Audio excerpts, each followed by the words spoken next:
Ladies and gentlemen, listen to me now. There comes a time when people think they can mess with the wrong country. They think the old days are still here when the so-called big powers could lecture, intimidate, and expect quiet obedience. But those days are over. What the world just witnessed is something that should send chills down the spine of anyone who thought India would bow its head. For decades, the script was predictable. The West makes a statement. India responds politely.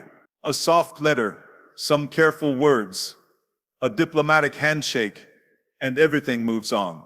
That was the old routine, the old India. But what happened this time was different. This time, the world didn't get soft words. They got a shock. They got a reply so cold, so precise, so unshakable, that it left the room in silence. See, this is what nobody expected. They thought India would scramble, explain, apologize.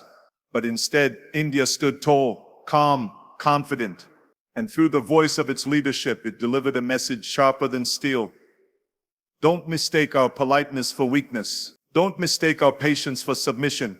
We know who we are. We know our worth. And we don't need your approval. This is not noise. This is controlled power. Like a champion bodybuilder who doesn't need to scream or flex because the muscles are already there. India didn't need to raise its voice. The achievements spoke for themselves. Rockets launched into space. 1 billion people connected digitally. Millions lifted from poverty. Vaccines produced for the whole world. That is real strength, the kind that silences critics without even trying. And here's the beauty of it. India didn't just defend itself. It flipped the script. It asked the hard questions back. You want to talk about democracy? Fine, let's compare. You want to talk about human rights? Let's put all the cards on the table. Calm, professional, undeniable, like a boxer who doesn't just block punches, but counters so hard that the opponent forgets why he stepped in the ring in the first place. The West is not used to this. They're used to obedience, not defiance. They're used to lectures, not lessons. But what they got was a reality check, loud and clear, that India is not a follower anymore. India is a leader, not a junior partner, not a student, not a charity case. A leader, an equal, and in many areas, already ahead. Now listen carefully, because this is where the lesson comes in for you. In your own life, you'll face critics, people who doubt you, who question your choices, who think they can push you down.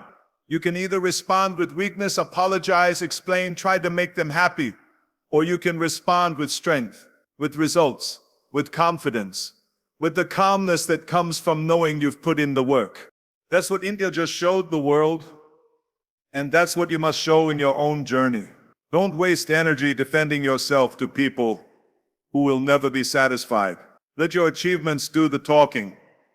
Let your progress be your proof. When the critics come, don't shrink, grow, don't panic, prepare, don't react, respond with power.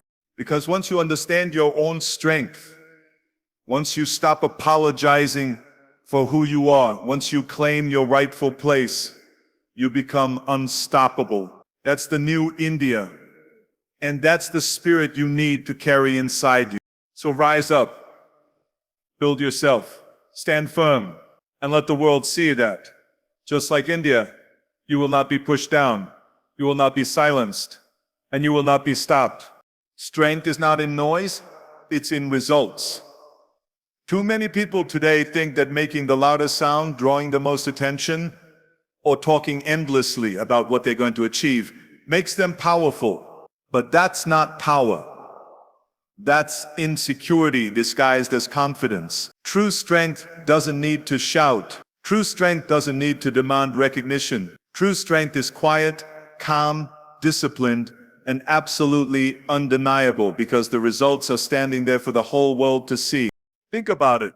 When you walk into a room, the person who screams the loudest is not the one who commands respect. The one who has actually achieved, the one who has put in the work, the one whose actions speak louder than their words. That is the person people notice. You can fake words. You can fake promises. But you cannot fake results. That is why real strength is not about volume. It's about proof. In bodybuilding, this principle is crystal clear. You can talk about how much weight you can lift. You can boast about your dedication. You can even try to intimidate others with noise. But when it's time to step under the bar, the truth comes out. The iron never lies. The weight doesn't care about excuses, about noise, about promises. It only responds to real strength, real discipline, real work put in day after day. And once you build that strength, you don't need to tell anyone. They see it. They respect it. They feel it. The same principle applies to nations, to leaders, to individuals. When critics come with their attacks, when people try to question your ability, the weak ones shout back. They argue, they scream, they try to convince others with empty words. But the strong don't need to waste energy like that.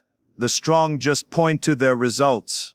You want to question my ability? Look at my track record. You want to doubt my strength?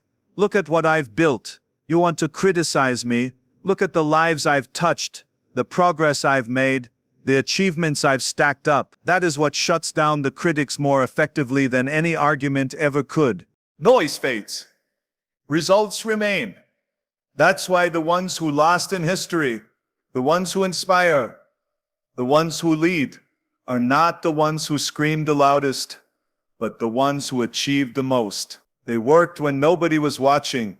They stayed disciplined when others gave up, and they built something real that couldn't be denied. When they finally spoke, their words had weight because they were backed up by proof. This is why real champions don't chase approval. They don't beg for recognition. They focus on the grind. They focus on becoming undeniable. And once they reach that level, the world has no choice but to pay attention. That's strength. Controlled, calm, unshakable strength. That doesn't need to make noise, because it has built something so real that even the loudest critic cannot ignore it. Strength built on noise collapses the moment it's tested. Strength built on results becomes unshakable, like a wall of stone. That's the difference between pretending and becoming. That's the difference between those who talk and those who deliver. And in life, just like in the gym, just like on the world stage, the only thing that matters at the end of the day is not what you said you would do, but what you actually did. Never mistake politeness for weakness. Too often in life, people confuse calmness, respect, and composure with submission. They think that if someone is polite, if someone listens without shouting, if someone answers with measured words instead of rage, it must mean that person is weak, that person can be pushed around, that person doesn't have the courage to fight back. But that belief is a dangerous mistake, because the truth is, real strength doesn't need to be loud. Real power doesn't need to be aggressive. Sometimes the strongest people in the room are the ones who speak the least. But when they do, every word hits like a hammer. Look at the way discipline works. A disciplined person doesn't need to show off. They don't need to prove their toughness through reckless behavior or by dominating others with noise. They show it in their control. They show it in their patience. They show it in their ability to stay composed under pressure, while everyone else is losing their temper. Politeness is not weakness, it is mastery of self. And mastery of self is the foundation of all real power. When a person loses control, when they let anger take over, when they start shouting, they reveal insecurity. They show the world that they don't have enough strength within to handle the situation with composure. But when someone stays calm, when they stay polite, when they deliver their words like a surgeon's blade, precise, deliberate, unstoppable, that's when true strength becomes visible. Politeness is not the absence of power, it's the control of it. It's like a lion that doesn't roar every second to prove it's a lion. It knows what it is. It doesn't need to remind anybody. The same principle applies on the global stage. For decades, powerful nations assumed that if a country responded with politeness, it meant that country was weak, submissive, willing to bend. But that is the old way of thinking, the mindset of bullies who confuse silence with fear. When a nation responds with calm confidence, when it answers criticism without losing control, it sends a far more powerful message than shouting ever could. It shows that it is not shaken, not intimidated, not desperate. It shows that its strength is so deep that it doesn't need to react emotionally. Think about this in your own life. How many times have people mistaken your kindness for weakness? How many times have they thought that because you didn't fight back immediately, because you didn't scream, because you stayed polite, that they could take advantage of you?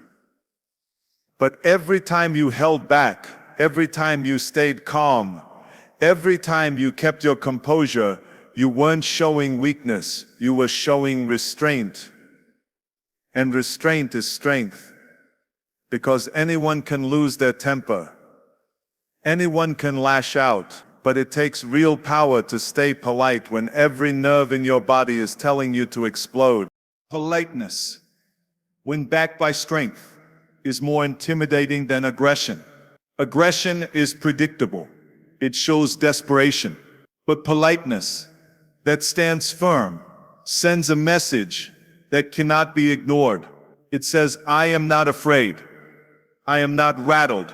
I am in control. And that is why politeness, when misunderstood, often shocks those who underestimate it. They expect a weak response, but what they get instead is an unshakable wall, a calm force that refuses to bend. This is the lesson people need to understand. Never mistake politeness for weakness, because often behind that calmness is a strength far greater than any noise could ever express. And then flip the script on your critics. Life will always put people in your path who want to question you, doubt you, criticize you, and try to bring you down. That is unavoidable. No matter how hard you work, no matter how much you achieve, someone will always find a way to point fingers. They will look for flaws. They will exaggerate your mistakes. And they will try to control the narrative by making you feel defensive. And this is where most people fail, because when the attack comes, they start scrambling to justify themselves. They rush to explain. They beg to be understood. But that only gives the critics power. It shows them that you are reacting to their words, instead of owning your own story. Flipping the script means refusing to play their game. It means not letting them control the conversation with accusations or negativity. Instead, you take their questions and turn them back around with strength, with confidence, with undeniable proof. If they question your ability, you don't argue. You show results. If they challenge your decisions, you don't panic. You reveal the logic, the facts, the achievements behind those decisions. If they try to make you small, you don't shrink. You stand taller and put the spotlight on their inconsistency. This is not about anger or revenge. This is about strategy. The critics expect you to be defensive. They expect excuses, apologies, and soft words. When you refuse to give them that, when you flip the script and start asking the hard questions back, they are the ones who get caught off guard. They are the ones who suddenly have to explain themselves. They are the ones who look weak because their entire strategy depended on you playing the role of the accused instead of the leader. Imagine a boxer in the ring. One fighter throws punches, expecting the other to keep blocking, to stay on the defensive. But then suddenly, instead of just blocking, the fighter counters with a strike so sharp that it rattles the aggressor. That moment changes everything. The one who thought they were in control now realizes they are exposed. That is what it means to flip the script. You stop being the target and become the force that dictates the pace of the fight. In your own life, flipping the script is a skill you must master. When someone tells you that you can't succeed, don't waste energy convincing them otherwise. Show them by succeeding. When someone calls you inexperienced, don't argue. Demonstrate your knowledge and your growth. When someone says you don't belong, flip it back and ask them why they are so threatened by your presence. Every critic gives you an opportunity, an opening to turn the tables. But you must be prepared. You must build yourself so strong in your actions, in your results, in your confidence, that flipping the script comes naturally. The power of this approach is that it transforms criticism into fuel. Instead of draining you, it strengthens you. Instead of slowing you down, it propels you forward. Every doubt becomes a chance to prove yourself. Every attack becomes a stage to showcase your strength. Every attempt to belittle you becomes an opportunity to reveal the smallness of your critics. And when you do this consistently, when you no longer react but instead redirect, people stop seeing you as a victim of criticism and start seeing you as a master of it. That's why flipping the script is so powerful. It doesn't just silence critics, it exposes them. It doesn't just protect your confidence, it elevates it. It changes the entire dynamic. Because suddenly, you are no longer playing defense. You are leading the conversation, controlling the narrative, and proving through action that you are stronger than any criticism thrown your way. Stop apologizing for who you are. Too many people live their lives trapped in the shadow of other people's expectations. They feel the constant pressure to fit into a mold, to tone themselves down, to make themselves smaller so that others can feel comfortable. They apologize for being ambitious, for being different, for being bold. They apologize for wanting more, for dreaming bigger, for standing out. And slowly, without even realizing it, they begin to shrink. They silence their own voice, they hide their own power, and they start living for approval instead of living for purpose. But here's the truth. Greatness never comes from apologizing for who you are. Greatness comes from embracing your uniqueness, your strength, your identity, and refusing to let anyone dictate your worth. When you apologize for who you are, you hand your power away. You tell the world that their opinion of you matters more than your opinion of yourself. You give critics control over your identity.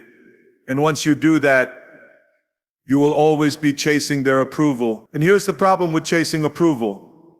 It never ends. No matter how much you change, no matter how many times you say sorry, no matter how much you try to fit into their standards, it will never be enough. Because the people who want you to apologize for who you are don't want you to grow.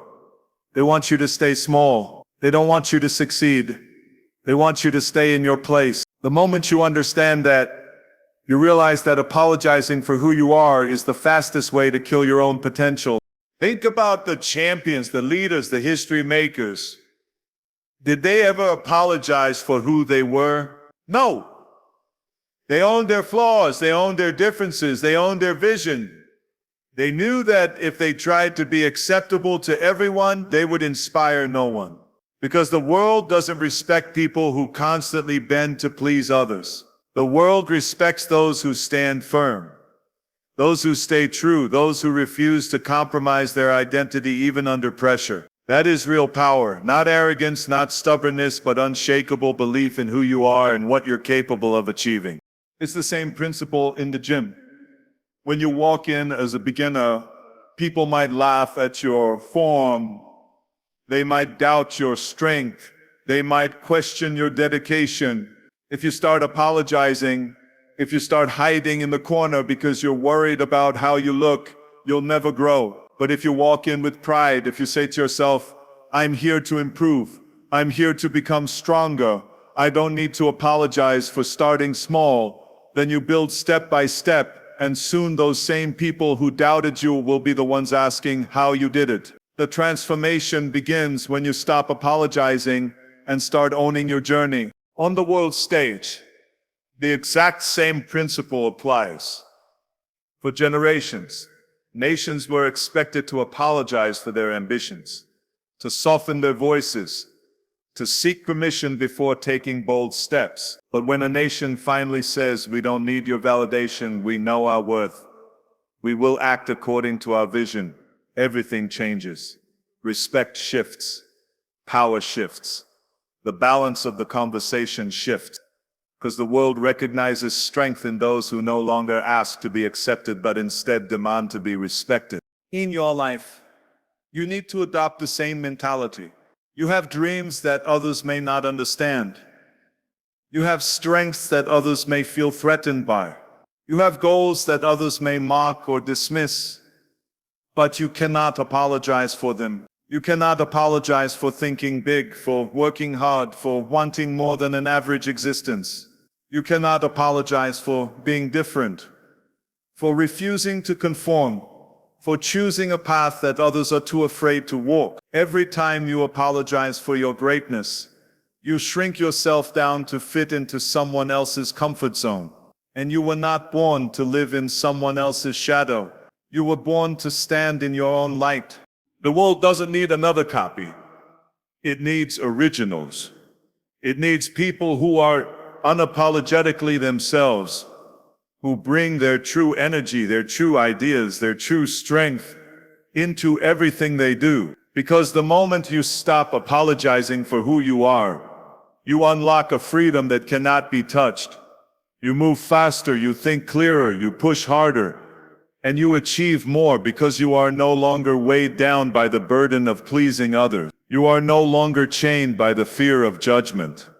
You are no longer living for acceptance. You are living for impact.